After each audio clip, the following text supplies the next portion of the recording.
Hey friends, Dan Clayton here. We're going to play a little game called Who Says No? Why? Because the NBA's trade deadline is just 3 weeks away, a little over 3 weeks away, and we cover and talk about the Utah Jazz. And the Utah Jazz are going to be a team to watch as the trade deadline approaches because they have boatloads of assets, good players attached to stackable contracts. They really have an opportunity to get involved in the trade deadline in a lot of ways. I just thought I'd see if Jazz Twitter had ideas and if they'd be interested in one guy's opinion, this guy's opinion on whether these ideas are tenable for the Jazz or their hypothetical trade partner. We'll get into it. We're going to cover, I have 6 trades lined up for you today. One, two, three, four, 5, 6. We're going to talk about, I got a lot more than that. So we'll probably do multiple installments of this. For example, this round, I really almost didn't touch John Collins trade ideas at all, mostly because I'm a coward. I'm cowardly. Not really. I don't know what we'll figure out the John Collins thing later. There's one deal in this batch that includes Collins, but mostly we're going to talk about that because it gives us an opportunity to talk about um, another concept or make another point I want to make. But by and large, the point here is we have 6. We're going to do more of these. So let's play Who Says No, starting with this trade here from Ryan. So in this one, he has D'Angelo Russell coming to Utah along with a Minnesota second round pick next summer. And the Wolves getting Mike Conley, who they're rumored to have interest in, as well as Rudy Gay. So just from a basic framework standpoint, I sort of start from a standpoint of would the Jazz be into at the basic level a Conley D'Lo structure at the core, and I think they probably would. I don't have any intel on this, but D'Lo is younger, bigger. He has a little bit more juice in the modern day when it comes to self creation. But just as importantly, he's also an expiring contract, so the Jazz can either walk away and create some flexibility this summer, which is an option they don't have with Mike because Mike has a large guarantee for next season.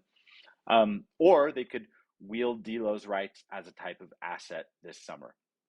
So I think the Jazz probably, like starting at the core of this deal, which is Conley and D'Lo. I think the Jazz would probably be open to discussing this one, right? Minnie probably buys into the basic framework too, assuming that they really are interested in Mike. If they're after Mike, I think they know that there are only so many ways, salary wise, that they can match up and make this deal work. So I think that they probably understand that putting D'Lo in that deal is likely. I think to get into the who says no of it all. Um, again, D'Lo is probably the best asset in this deal in modern, in today's terms. He's probably the best player in the deal as of today, just because, Mike I love Mike. I'm a Mike Conley guy. But, he's lost some things. He doesn't get to the rim as much. His above the break 3-point shooting is down. His floater that was magical for 15 years is less magical now. Um, I think Minnesota probably looks at this like if we're bringing the best player and the best asset to the trade, why are we giving you other stuff in the form of taking Rudy Gay, who at this point probably needs to be considered a negative asset in this deal, but also bringing the second round pick to the table. And another way to think about that is if you were a GM and you were contemplating showing up to the 2023 draft with no picks. Remember, the Jazz already own Minnesota's first round pick. So if they do this deal, they show up to the draft with no picks. And would you want to do that just for the right of employing Mike Conley at sort of the twilight of his career and employing Rudy Gay, who, isn't producing all that much and is still in the rotation, but just isn't, his production isn't what it used to be even in like the San Antonio era?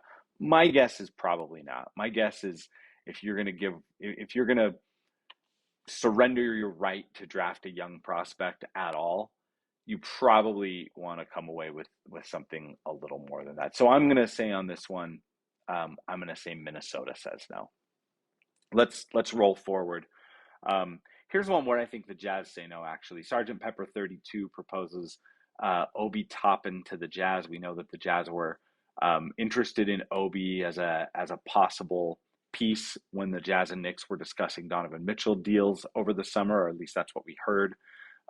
So Sergeant Pepper 32 wonders if the Jazz could get Obi for Kelly Olynyk, Udoka Azubuike, the first round pick that they owe this coming summer. They own the least favorable of Brooklyn, Houston, and Philly, as well as whichever one they wind up with in that 2026 multi-team swap rights thing. So it would be the most favorable of Utah, Minnie, and Cleveland. And frankly, I think the Jazz could get Obi for that. I think they could get Obi for less than that. I don't think Obi is the type of player right now, the type of asset right now that commands multiple multiple assets. Kelly Olynyk, I think, has some positive asset juice himself. He is, I don't like. Let's be realistic about KO and what he is in the marketplace, but also teams are asking about him, right? Which tells you that he is a positive asset right now. So you'd be talking about three positive assets for Toppin, and again, I'm just not sure that's where Toppin is. He's a player who's averaging 7 points and 3.5 rebounds when he does play. He plays about 16 minutes a game. He's kind of on the edges of the rotation there in New York. Um, I'm not sure you give up three positive assets, two firsts, by the way, and then a third positive asset for Toppin. And actually, I think this one is interesting because um, another point I think that it's important to make here is, I think with where the Jazz are at in this rebuild, I'm not sure that you're going to see them make trades where they're spending assets unless the haul is a player that they're really excited about as a part of the future. Now, Toppin has 1 year left after this one before he hits restricted free agency. So you could look at this as, oh, you're getting a season and a half to look at him and make a decision about his future, and then you control his destiny on the next contract through matching rights if you want to. And I get all that. I think spiritually, if you look at what teams do in this phase of rebuilding, I'm not sure that they're gonna, like, the Jazz love the flexibility that they have in case like some borderline star becomes available, that they could um, put some of those picks and some of those stackable contracts together and go make a run at the next. Is there a next Dejounte Murray trade, a Dejounte Murray type trade that comes up where you know, three picks and some other stuff gets you, an interesting young guy who's kind of on the cusp of that star class. I think they would probably do that. I'm just not sure Obi Toppin rates quite there. So I think the Jazz say no to this construct. If the Knicks are interested in, Obi Toppin for a little less, I still think he's a player who interests the Jazz. I just think this is probably too much for, where he is as a player and as an asset. Um, let's go now to Spalding Sloan, who wants to. I think Spalding here is probably excited about getting off of Gay, who's not very popular with the fan base right now, and then another guy who never plays in Doak. Um, the thing is, I just can't find a reason for Boston to do this deal. Gallo hasn't played at all this year, but he was sort of their big free agent pickup. So I think there's a chance that they would just prefer to wait on him as opposed to trying to rehabilitate Gay. But even if they viewed Gay and Gallo as sort of a wash, and I'm not sure they do, but even if they did, like, Pritchard is actually kind of good. He's sort of on the edge of their rotation. He plays sometimes, he doesn't play other times, but when he plays, Celtics fans are like, "Holy crap, why isn't this guy playing?" So I think he might be like, I'm not sure why the Celtics would do Pritchard for Doak, who's the 14th or 15th man on a sub 500 team at the moment. Um, like, I'm not sure they do that part of the deal in a vacuum, even if they could talk themselves into Gallo Gay being a wash.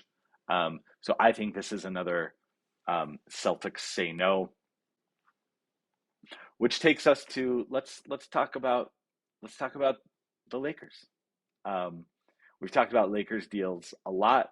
We've talked about constructs where the Jazz get Westbrook and then probably just release him and don't even require that he report for a physical, right?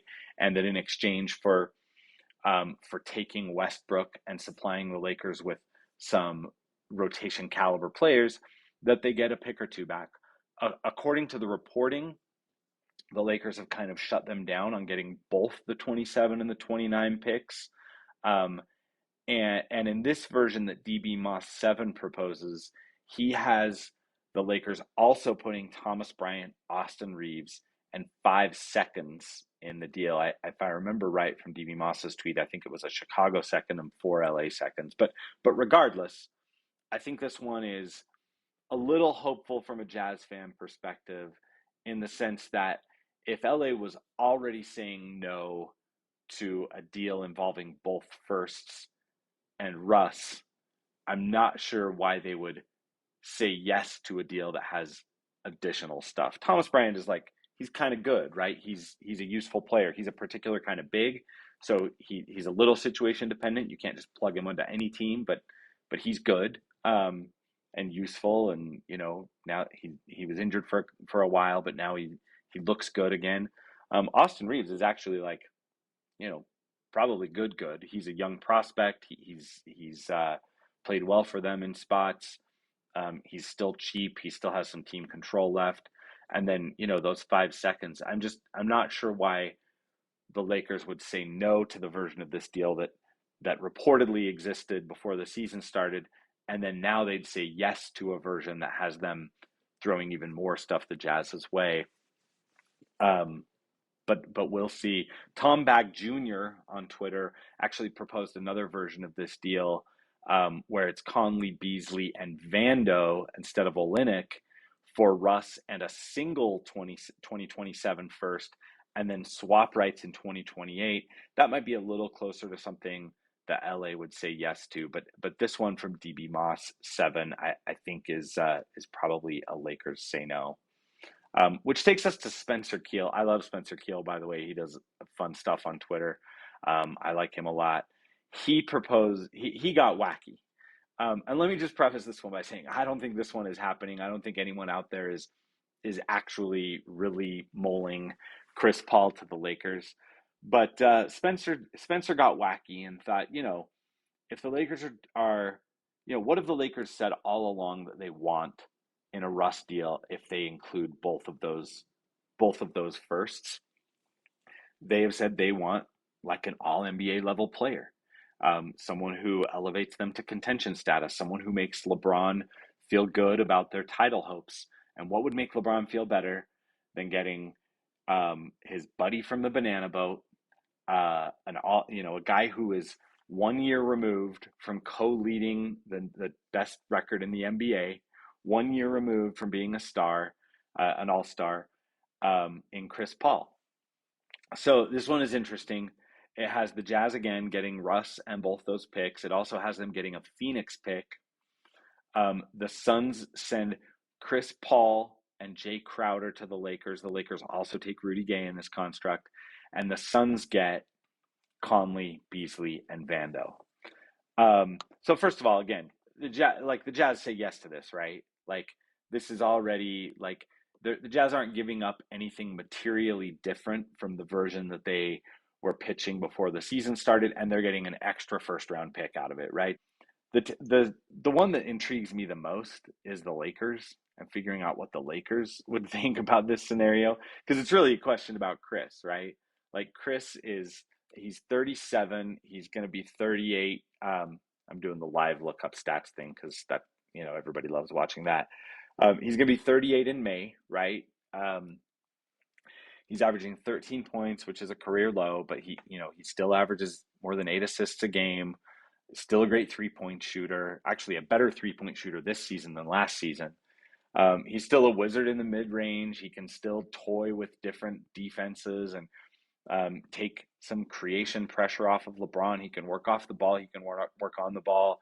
He's still a bulldog defender. He'll, tell on the other team when they have their jerseys untied. Like, he does all the Chris Paul things. So I could see the Lakers being excited about that, but they'd have to really believe that a 37, 38-year-old Chris Paul could really elevate them and help LeBron win another ring or two. Because this, like, there are win later moves and there are win now moves. This is like a win right now. This is like you're doing this for this year and maybe next, and there's not a whole lot of long-term benefit, and then you've really hampered your ability to do anything long term because now you can't trade additional picks. um, so the Lakers response to this, again, wacky scenario that like probably isn't ever going to come anywhere close to happening, would intrigue me the most. I think the team that easily says no on this one is the Suns. um, I don't think, again, they're bringing the best player to this trade, at least if you believe that Chris is still who he was 6 months ago.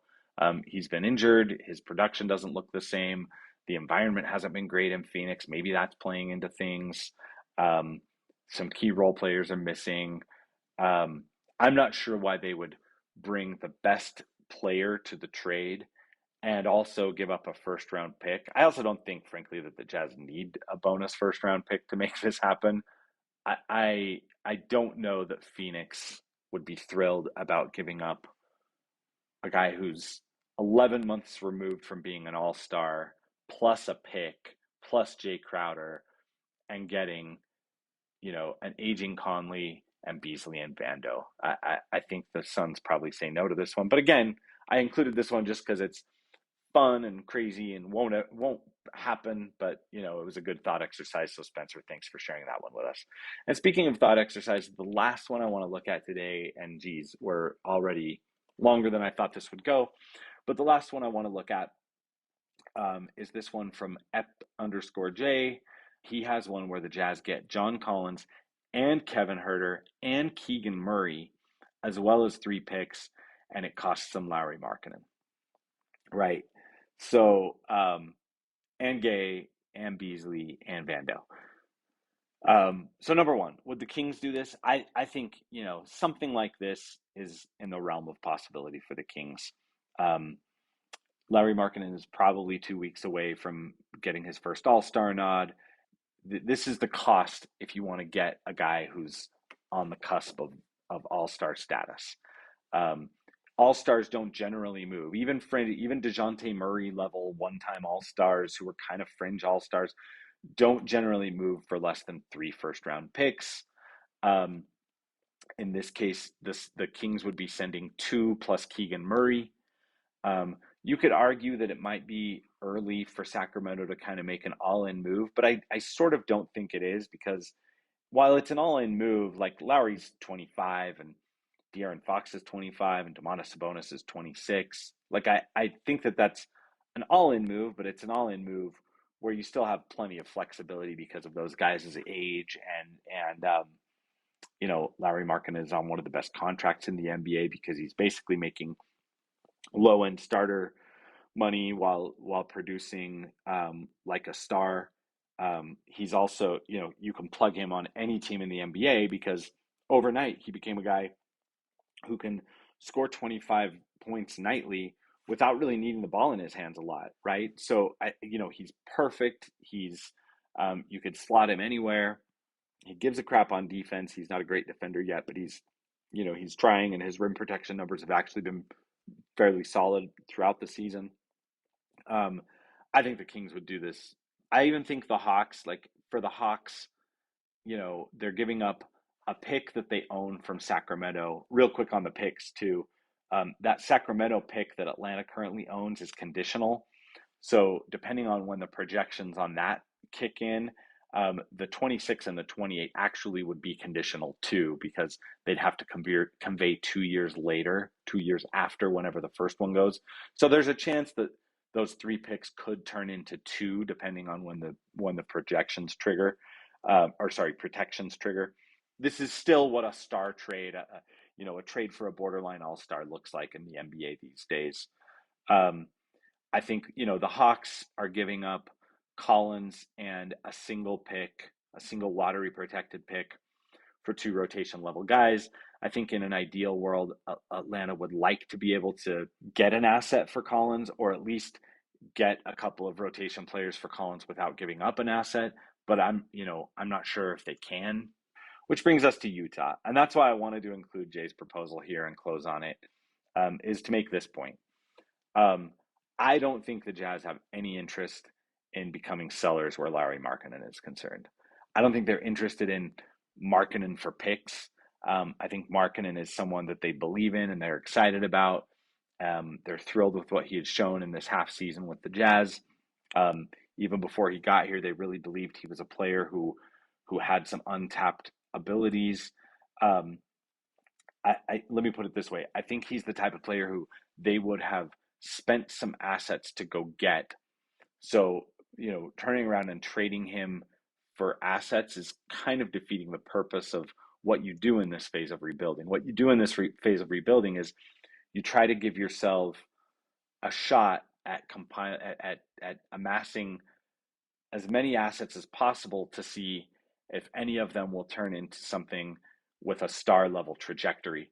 And when you find that, I don't think you turn around and trade that. I think Lauri Markkanen is going to be here for a long time. Now, to give Jay some credit here, Jay made me think about it because there aren't true unavailable players in the NBA, right? Unless you're Giannis or Steph or Luka, like everyone's available. Like there's a price that would make any team go, okay, well, we have to think about that now. We have to have a meeting. And Jay put together a package with, 3 first-round picks. Keegan Murray is really a fourth first-round pick because he's a lottery rookie in the middle of his first season, and he was a bit of a reach at his draft spot, but he's done some things and he's shown some promise, and they're excited about him in Sacramento. Kevin Herter is a good, solid young player. He's having a really good season with the Kings. John Collins is a good young player who a lot of people, including maybe some in the front office, believe could be, believe is a little underutilized or a little lost in the shuffle with all the drama that's happening in Atlanta. So, I think that this is, again, like there's a level at which the offer is so good that you at least have to think about it. And Jay made me like stop and think about it for a minute. But I wanted to include this one to basically say, I don't think the Jazz are entertaining, unless it's just silly. I don't think the Jazz are entertaining Lauri Markkanen offers this trade season, uh, for whatever that's worth. One man's opinion. That'll wrap us up. Again, this went longer than I thought. Um, but we have a bunch more of these to do. So let me just preview really quickly for you. Uh, 45 for MVP wants to talk about sending Kelly Olynyk out to bring back a couple of young Pelicans. Jackpot Picks is interested in making Malik Beasley a Wizard and getting a couple of rotation veterans back. We'll also talk about Adam Bushman, who's trying to figure out ways to get Mike Conley to the Clippers, who reportedly have interest in him. 45 for MVP also wants to see if Jordan Clarkson could net the Jazz a young prospect and the Milwaukee Bucks first. And then, of course, we have a lot of John Collins scenarios from Ryan again, from Fan4 Utah, from Utah Jazzman 47, from OMG Josh is me. We'll probably have some more trade proposals come in between now and when I record the next one of these. So we'll try to reconvene and do a few of these before the deadline, which is February 9th, now just about 3 weeks away. So thanks for joining me. I hope this was fun. We'll do more of these. Thanks for joining.